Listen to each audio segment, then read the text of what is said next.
खुलुमबाय आं सिबि रानि ब्रह्म आंनि एसबि बड' निउज चेनेलाव नोंथांमोनखौ बरायनाय थाबाय बे चेनेलनि गेजेरजों सानफ्रोमबो सानसेयारि गोनां खौरांफोरखौ फोसावनाय जायो नोंथाङा दासिमबो बे चेनेलखौ साबस्क्राइब खालामनानै लायाखैबा सानफ्रोमबो सानसेयारि खौरांखौ मोननो थाखाय साबस्क्राइब खालामनानै लानो हागोन लोगोसे बेल आइकनखौबो क्लिक खालामनो हागोन जाहाथे खौरां फोसावनाय लोगो लोगोनो नोंथांनाव गिबिसिन खौराङा सौहैयो थुदो बिदिब्ला दिनैनि खौरांखौ जागायजेननोसै BTechनि कालचारेल एफेयार्स डिपार्टमेन्टनिफ्राय मोनसे नटिस फोसावदों grants in aids to registered film society drama theatre बिथांखिनि गेजेरजों 2023-25 बोसोरनि थाखाय खेबसे राङारि अनसुंथाइ होनो थाखाय एप्लिकेशन जमा होनो खावलायहरदों CHD cinema and theatre BTC मावख'नि सिङाव बे बिथांखिनि गेजेरजों राङारि अनसुंथाइखौ होनाय जागोन आरो बेखौ एप्लाइ खालामनो थाखाय क'क्राझार बिजनी तामुलपुर उदालगुरियाव थानाय कालचारेल सेन्टारनि मावख'निफ्राय एप्लिकेशनखौ मोननो हागोन आरो एप्लिकेशन जमा होनायनि जोबथा अक्ट'आ 10 जानुवारि 2025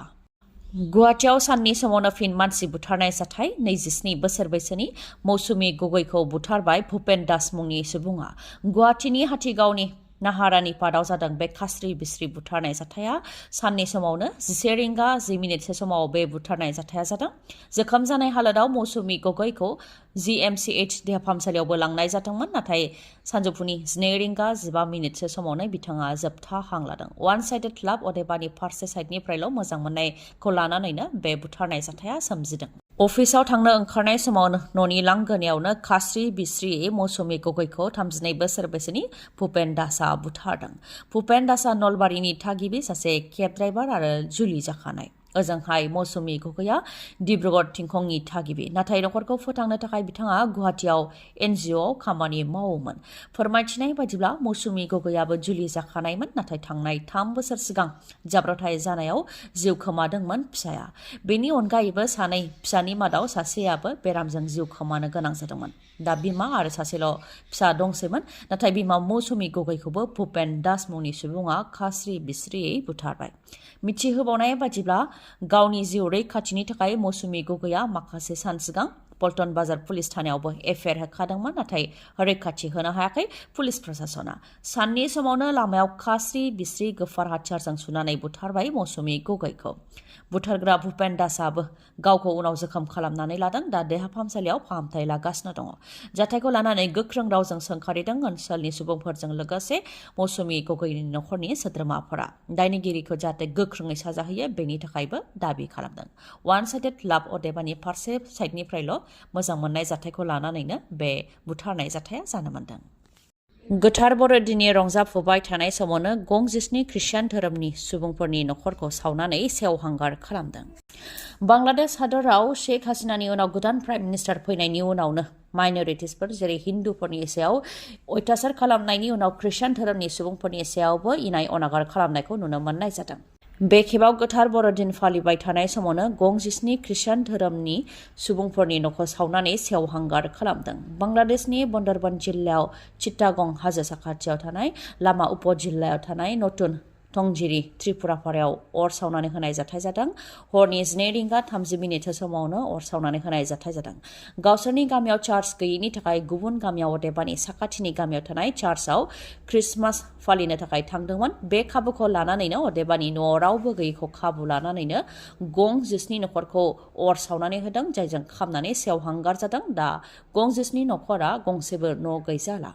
जाथायखौ लानानै पुलिस थानायाव गसर होदोंमोन नाथाय पुलिसआ बेनि सायाव दासिमबो जेबो राहा लायाखै होननानैबो मिथिहोदों राजखान्थिनि थाखाय आवामि लीग दोलोनि सुबुङा अर सावनानै लादों होननानै उल्थायैसो पुलिसआ अजद होदों होननानैबो फोरमायथिदों बिथाङा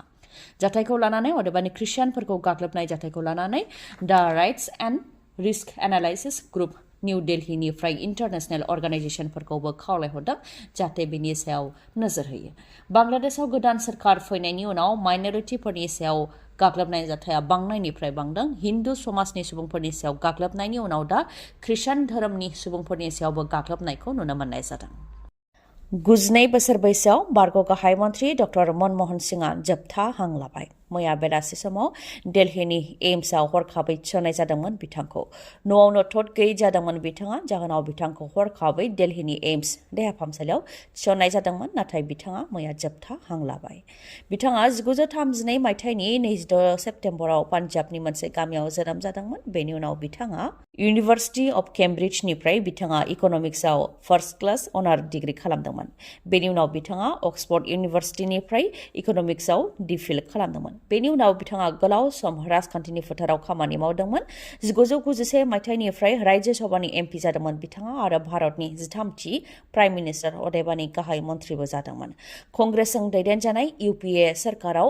2004 मायथाइनिफ्राय लानानै 2014 मायथाइसिम खेबनै प्राइम मिनिस्टार जादोंमोन बिथाङा बिथांनि सरकाराव माखासे मोजां खामानिफोर जादों जेरै MG एनरेगानि गेजेरजों गामि ओनसोलनि सुबुंफोरनो बोसोराव 100 साननि खामानि होनाय जादों बेजों लोगोसे बिथांनि समाव भारतनि रांखान्थि थासारिया मोजाङै सामलायजादोंमोन दा बिथाङा 92 बोसोर बैसोआव जोबथा हां लाबाय बिथांनि थैनाय सानखौ 7 सान दुखु मोननाय सान फालिनाय जागोन होननानै फोरमायथिदों मिरु सरकारा बिथांनि थैनायखौ लानानै कंग्रेसनि दैदेनगिरिफ्रा गोथौ दुखु मोननाय फोरमायथिनायजों लोगोसे प्राइम मिनिस्टार नरेन्द्र मदियाबो गोथौ दुखु मोननायखौ फोरमायथिदों 27 जानुवारि 2025 मायथाइयाव बिचार गोरोबथा जानाया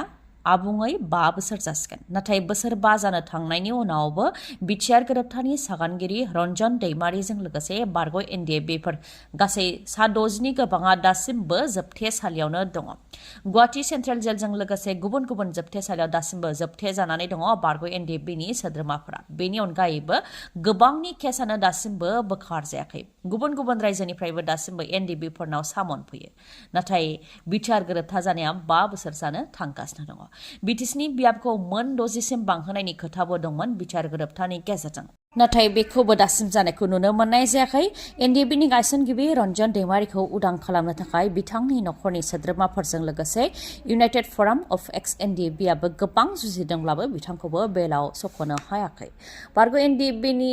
दैदेनगिरि रन्जन दैमारिजों लोगोसे गासै 60 गोबां NDAफोरखौ जोबथेसालिनिफ्राय उदां खालामनो हायैखौ लानानै दिपेन बर' बिथाङाबो खौरांगिरि मेल हांख्रायदों जायनाखि 27 जानुवारि 2025 मायथाइयावनो बिचार गोरोबथा जानाया 5 बोसोर आबुं जासिगोन बेनिखायनो 3 आरो 6 दाननि गेजेरावनो NDAफोरनि केसखौ जाहाथे बोखारनानै होयो बेनि थाखाय बुंथियो आरो NDAफोरखौ जोबथेसालिनिफ्राय उदां खालामनाया सरकारनि गेदेर बिबान होननानैबो बुंथियो बिथाङा लोगोसे हाथियार गथायखांनायनि उनावबो बिथांमोननि सायाव बजा होबाय थायोब्ला गोहोम गोग्लैगोन होननानैबो बुंथियो रिहेबिलिटेसन होनायनि बेलायावबो बिथाङा बुंथिदों दि 4203 NDAनि सोद्रोमाफोरनो रिहेबिलिटेसनखौ होनाय जाबाय